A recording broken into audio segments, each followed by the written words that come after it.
ओम नमः शिवाय। शिवजी सदा सहाय। ओम नमः शिवाय। गुरुजी सदा सहाय।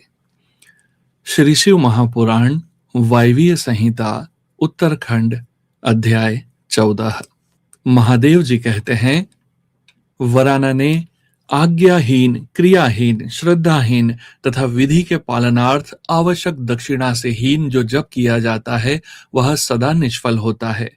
मेरा स्वरूप भूत मंत्र यदि आज्ञा सिद्ध, क्रिया सिद्ध और श्रद्धा सिद्ध होने के साथ ही दक्षिणा से भी युक्त हो तो उसकी सिद्धि होती है और उससे महान फल प्राप्त होता है। शिष्य को चाहिए कि वह पहले तत्ववेत्ता आचार्य, जपशील, सद्गुण संपन्न, ध्यान योग परायण एवं ब्राह्मण गुरु की सेवा में उपस्थित हो। मन में शुद्ध भाव रखते हुए प्रयत्न पूर्वक उन्हें संतुष्ट करे। ब्राह्मण साधक अपने मन, वाणी, शरीर और धन से आचार्य का पूजन करें। वह वैभव हो तो गुरु को भक्ति भाव से हाथी, घोड़े, रथ, रत्न, क्षेत्र और ग्रह आदि अर्पित करें। जो अपने लिए सिद्धि चाहता हो वह धन के दान में कृपणता न करें। तदंतर सब सामग्रियों सहित अपने आप को गुरु की सेवा में समर्पित कर दें।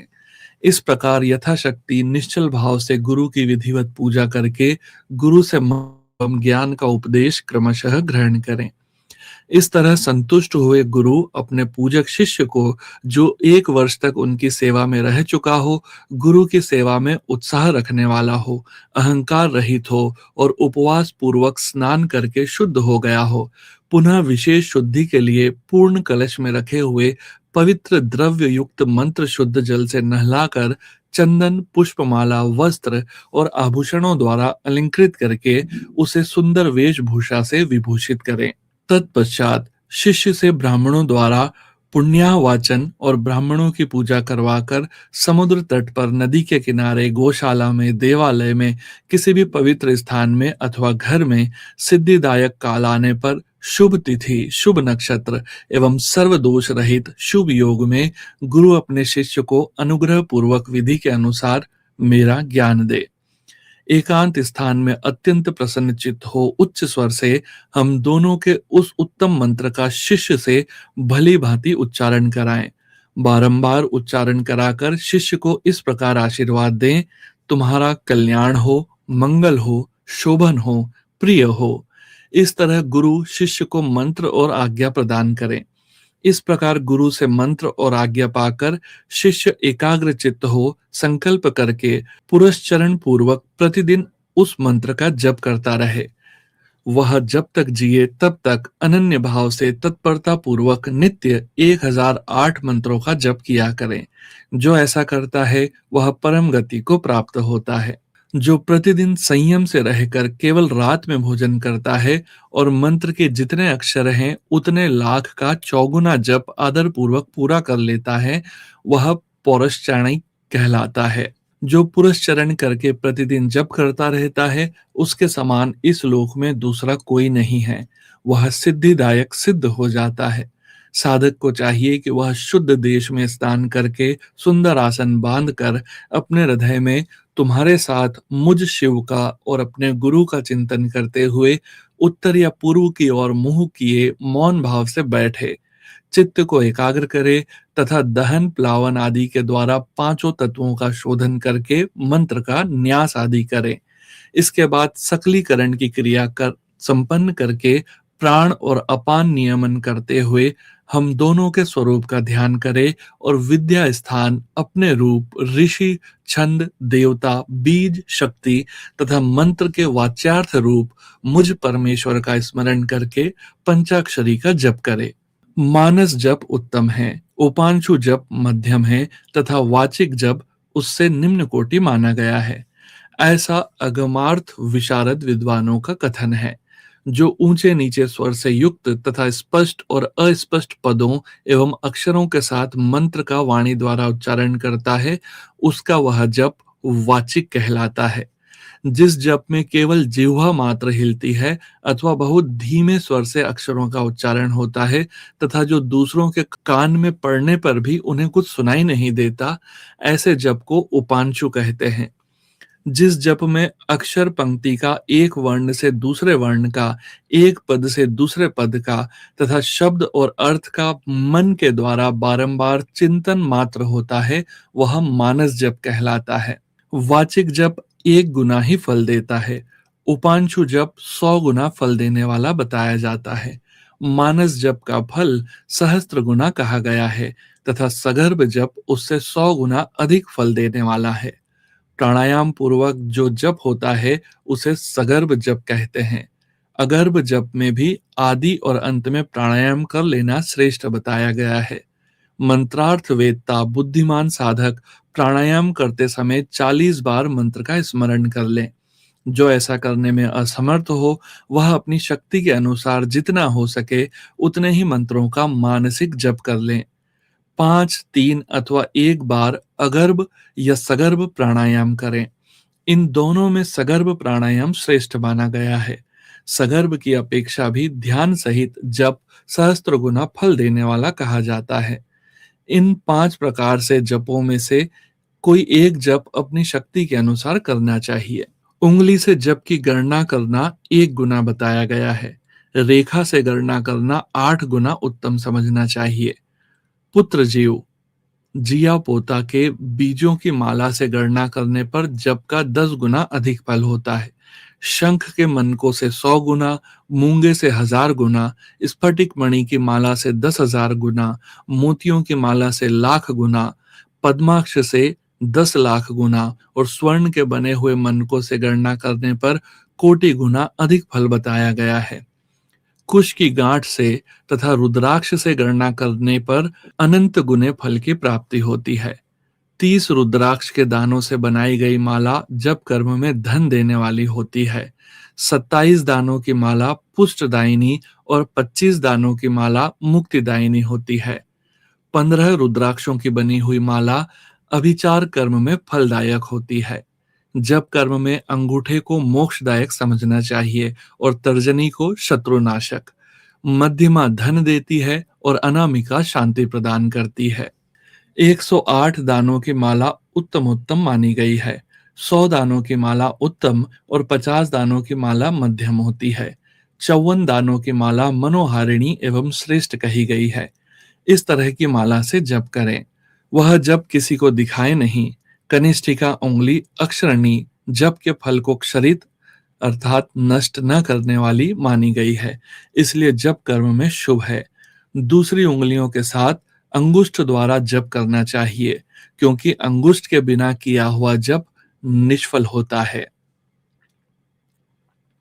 घर में किए हुए जप को समान या 1 गुना समझना चाहिए।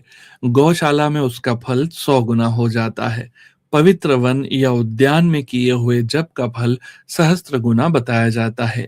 पवित्र पर्वत पर 10,000 गुना, नदी के तट पर लाख गुना, देवालय में कोटि गुना और मेरे निकट किए हुए जप को अनंत गुना कहा गया है। सूर्य, अग्नि, गुरु, चंद्रमा, दीपक, जल, ब्राह्मण और गौओं के समीप किया हुआ जप श्रेष्ठ होता है। पूर्वाभिमुख किया हुआ जप वशीकरण में और दक्षिणाभिमुख जप अभिचार कर्म में सफलता प्रदान करने वाला है। पश्चिमाभिमुख जप को धनदायक जानना चाहिए और उत्तराभिमुख जप शांतिदायक होता है। सूर्य, अग्नि, ब्राह्मण, देवता तथा अन्य श्रेष्ठ पुरुषों के समीप उनकी ओर पीठ करके जप नहीं करना चाहिए। सिर पर पगड़ी रखकर, कुर्ता पहनकर, नंगा होकर, बाल खोलकर, गले में कपड़ा लपेटकर, अशुद्ध हाथ लेकर, संपूर्ण शरीर से अशुद्ध रहकर तथा विलाप पूर्वक कभी जप नहीं करना चाहिए। जप करते समय क्रोध, मद, छींकना, थूकना, जम्हाई लेना तथा कुत्तों और नीच पुरुषों की ओर देखना वर्जित है। यदि कभी वैसा संभव हो जाए तो आचमन करें अथवा तुम्हारे साथ मेरा अर्थात पार्वती सहित शिव का स्मरण करें या ग्रह नक्षत्रों का दर्शन करें अथवा प्राणायाम कर लें। बिना आसन के बैठकर, सोकर, चलते चलते अथवा खड़ा होकर जप न करें। गली में या सड़क पर, अपवित्र स्थान में तथा अंधेरे में भी जप न करें। दोनों पांव फैलाकर कुक्कुट आसन से बैठकर, सवारी या खाट पर चढ़कर अथवा चिंता से व्याकुल होकर जप न करें। यदि शक्ति हो तो इन सब नियमों का पालन करते हुए जप करें और अशक्त पुरुष यथाशक्ति जप करें। इस विषय में बहुत कहने से क्या लाभ? संक्षेप से मेरी यह बात सुनो। सदाचारी मनुष्य शुद्ध भाव से जप और ध्यान करके कल्याण का भागी होता है। आचार परम धर्म है, आचार उत्तम धन है, आचार श्रेष्ठ विद्या है और आचार ही परम गति है। आचारहीन पुरुष संसार में निंदित होता है और परलोक में भी सुख नहीं पाता। इसलिए सबको आचारवान होना चाहिए। वेदज्ञ विद्वानों ने वेद शास्त्र के कथनानुसार जिस वर्ण के लिए जो कर्म विहित बताया है, उस वर्ण के पुरुष को उसी कर्म का सम्यक आचरण करना चाहिए। वही उसका सदाचार है, दूसरा नहीं। सत्पुरुषों ने उसका आचरण किया है, इसलिए वह सदाचार कहलाता है। उस सदाचार का भी मूल कारण आस्तिकता ही है। यदि मनुष्य आस्तिक हो तो प्रमाद आदि के कारण सदाचार से कभी भ्रष्ट हो जाने पर भी दूषित नहीं होता। अतः सदा आस्तिकता का आश्रय लेना चाहिए। जैसे इहलोक में सत्कर्म करने से सुख और दुष्कर्म करने से दुख होता है, उसी तरह परलोक में भी होता है। इस विश्वास को आस्तिकता कहते हैं। सदाचार से हीन, पतित और अंत्यज का उद्धार करने के लिए कलयुग में पंचाक्षर मंत्र से बढ़कर दूसरा कोई उपाय नहीं है। चलते फिरते, खड़े होते अथवा स्वेच्छा अनुसार कर्म करते हुए अपवित्र या पवित्र पुरुष के जप करने पर भी यह मंत्र निष्फल नहीं होता। अंत्यज, मूर्ख, मूढ़, पतित, मर्यादा रहित और नीच के लिए भी यह मंत्र निष्फल नहीं होता। किसी भी अवस्था में पड़ा हुआ मनुष्य भी यदि मुझ में उत्तम भक्ति भाव रखता है तो उसके लिए यह मंत्र निसंदेह सिद्ध होगा ही, किंतु दूसरे किसी के लिए वह सिद्ध नहीं हो सकता। प्रिय, इस मंत्र के लिए लग्न, तिथि, नक्षत्र, वार और योग आदि का अधिक विचार अपेक्षित नहीं है। यह मंत्र कभी सुप्त नहीं होता, सदा जागृत ही रहता है। यह महामंत्र कभी किसी शत्रु का नहीं होता। यह सदा सुसिद्ध, सिद्ध अथवा साध्य ही रहे। सिद्ध गुरु के उपदेश से प्राप्त हुआ मंत्र सुसिद्ध कहलाता है। असिद्ध गुरु का भी दिया हुआ मंत्र सिद्ध कहा गया है। जो केवल परंपरा से प्राप्त हुआ है, किसी गुरु के उपदेश से नहीं मिला है, वह मंत्र साध्य होता है। जो मुझ में, मंत्र में तथा गुरु में अतिशय श्रद्धा रखने वाला है, उसको मिला हुआ मंत्र किसी गुरु के द्वारा साधित हो या असाधित, सिद्ध होकर ही रहता है, इसमें संशय नहीं है। इसलिए अधिकार की दृष्टि से विघ्न युक्त होने वाले दूसरे मंत्रों को त्याग कर विद्वान पुरुष साक्षात परमा विद्या पंचाक्षरी का आश्रय ले। दूसरे मंत्रों के सिद्ध हो जाने से ही यह मंत्र सिद्ध नहीं होता, परंतु इस महामंत्र के सिद्ध होने पर वे दूसरे मंत्र अवश्य सिद्ध हो जाते हैं। महेश्वरी जैसे अन्य देवताओं के प्राप्त होने पर भी मैं प्राप्त नहीं होता, परंतु मेरे प्राप्त होने पर वे सब देवता प्राप्त हो जाते हैं। यही न्याय इन सब मंत्रों के लिए भी है। सब मंत्रों के जो दोष हैं, वे इस मंत्र में संभव नहीं है, क्योंकि यह मंत्र जाति आदि की अपेक्षा न रखकर प्रवृत्त होता है। तथापि छोटे छोटे तुच्छ फलों के लिए सहसा इस मंत्र का विनियोग नहीं करना चाहिए, क्योंकि यह मंत्र महान फल देने वाला है। उपमन्यु कहते हैं, यदुनंदन, इस प्रकार त्रिशूलधारी महादेव जी ने तीनों लोकों के हित के लिए साक्षात महादेवी पार्वती से इस पंचाक्षर मंत्र की विधि कही थी।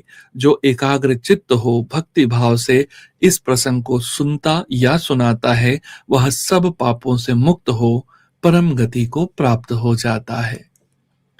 श्री शिव महापुराण वायवीय संहिता उत्तरखंड अध्याय 14 संपूर्ण। ओम नमः शिवाय। शिवजी सदा सहाय। ओम नमः शिवाय। गुरुजी सदा सहाय।